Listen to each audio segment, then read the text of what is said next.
Where to find happiness? Everywhere in this universe, in one respect, man's condition is the same, no matter how vastly different he may be. In the outer appearance of his life, different countries, different races, different cultures, different languages, different ways of living, eating, dressing, etc. He may be completely different in all of these aspects. But there is one thing that is the same to all human individuals, and it is this factor that binds them into a global unity. If analyzed, it will be discovered that all humanity is engaged ceaselessly, day after day, from the cradle to the grave, only in trying to avoid painful experiences, and in trying to attain that which gives them happiness. Beloved seeker, let me ask you this one very important question. Since the time of creation, is there one single individual who has been born onto this earth who can stand up boldly and declare, "In my life, I have never experienced any sorrow or pain or suffering whatsoever. My whole life has been a life full of joy, full of happiness, full of bliss." You will find that there is not even one single individual on earth who has not had at some time or another some type of pain or suffering or grief or sorrow. This is a world of pain and sorrow. With a few minutes thoughtful reflection, you will see that this is so. Many painful experiences are brought about by natural forces beyond our control. Floods, earthquakes, tidal waves, cyclones, fires, famines. Then there is suffering brought about by other forms of life. Germs, microbes, bacteria, viruses, insects, reptiles, animals. But by far the greatest source of suffering is caused by man himself.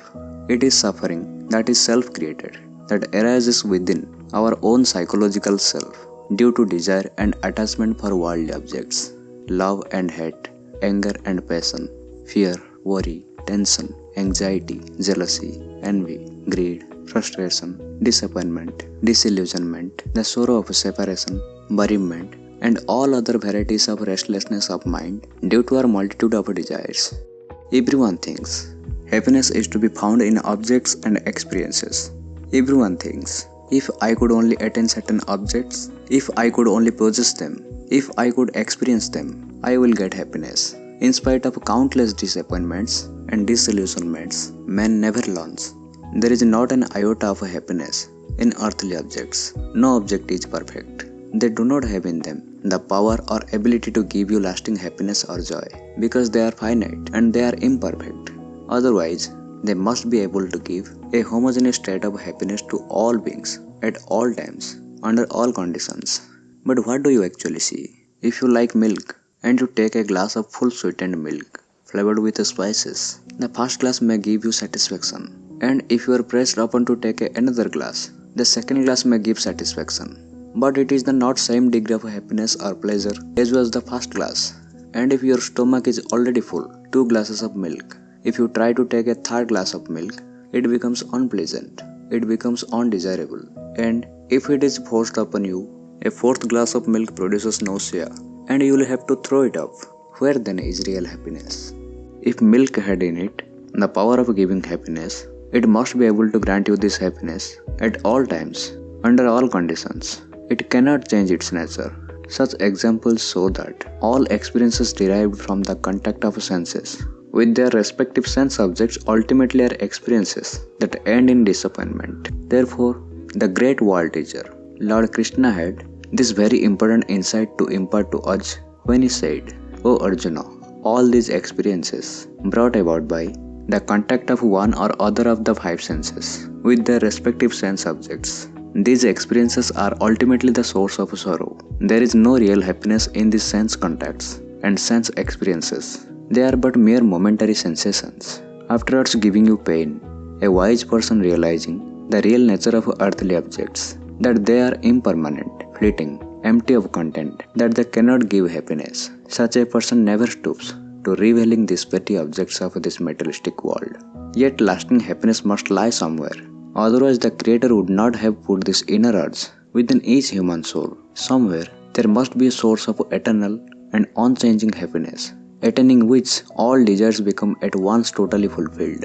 Is there an experience which grants at once total satisfaction and eternal bliss, which takes one forever beyond all sorrow, pain, and suffering? This is an important question.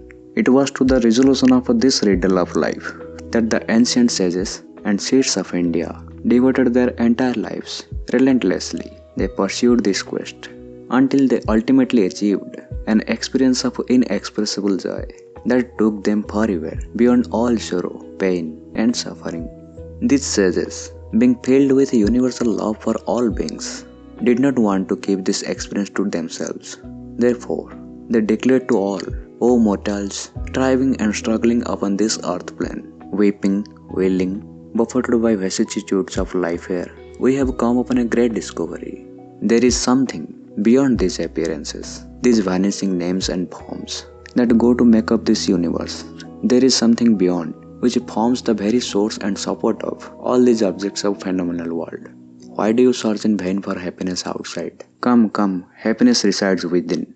Stop your wanderings amidst this desert of empty earthly objects, amidst this jungle of sensuality, and turn your gaze within. Dive within. Happiness is within. God is within you. Meditate upon the reality within. They had discovered a supreme reality, attaining which one goes beyond all relative experience, all duality, and enters into a blessed state of bliss absolute, a state beyond all sorrow.